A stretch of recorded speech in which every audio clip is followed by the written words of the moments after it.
thanks for joining us. First Nations across the Northwest are planning a federal pledge of nearly $2 billion to reform on-reserve education. The money for schools is tied to the new First Nations Education Act. Rochelle Soufi has that story.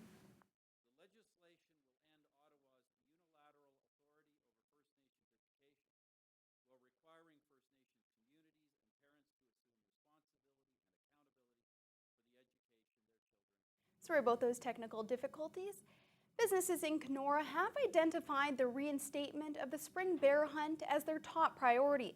Kenora is not among the areas selected for a pilot project announced by the province for next spring. But as John Thompson reports, the tourist town's criticism runs much deeper than being left out.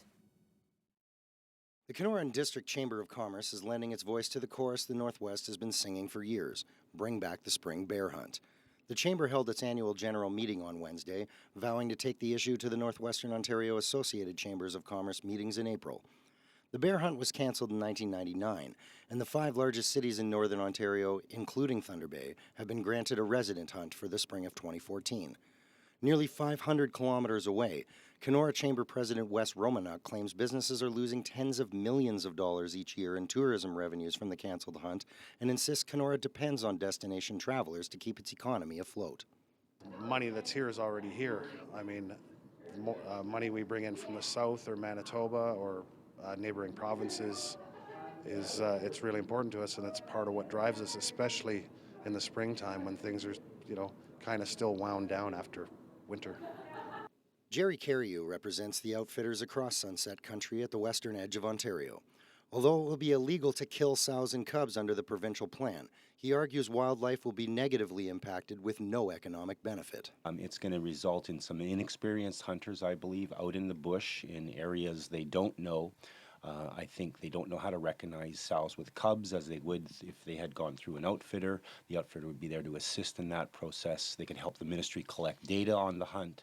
So I think there may be even an increase in potentially in sows with cubs taken by accident under the current proposal. The spokesperson for the Kenora OPP says police receive a fair amount of problem bear calls, particularly in the fall and spring. Outfitters point out the nuisance bear phenomenon isn't restricted to city centres and say restricting the program to larger municipalities amounts to more of a call than a hunt. John Thompson, TBT News. There may be changes coming to the scope of the proposed Platinum Group Metals mine in Marathon. Stillwater Canada recently suspended the panel review team consultations that were to begin on February 20th in Marathon and nearby First Nations.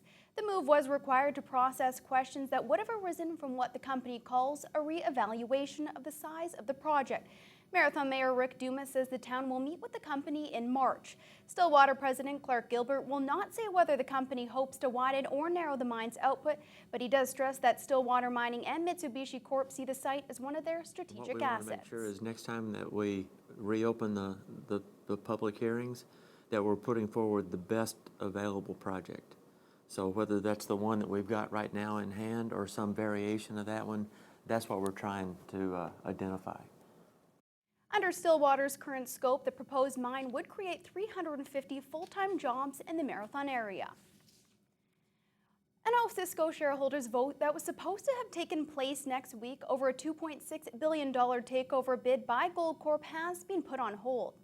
Cisco has filed a lawsuit alleging Goldcorp acted in bad faith by violating a confidentiality agreement between the two companies. A Quebec Superior Court will hear arguments on March 3rd. Cisco continues to press on with its Hammond Reef Gold project near Atikokan, holding an open house in the community and consultations with area First Nations regarding the project's environmental assessment. Atikokan Mayor Dennis Brown says no matter who wins between Cisco and Goldcorp, Atikokan will be the real winner. Right now with Cisco, and if they want to stay on, we'd sure welcome that, and we'll do whatever we can to help, move forward, because this is a very important project for the community of Atikokan.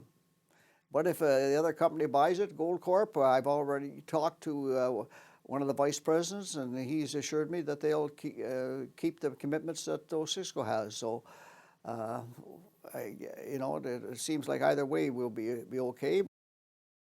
Well, today marked day 2 of the Voyageur Winter Carnival hosted by Fort William Historical Park, and they couldn't have asked for a better day. Although it was a little bit chilly, the sun was shining just enough for kids to enjoy everything the winter event had to offer.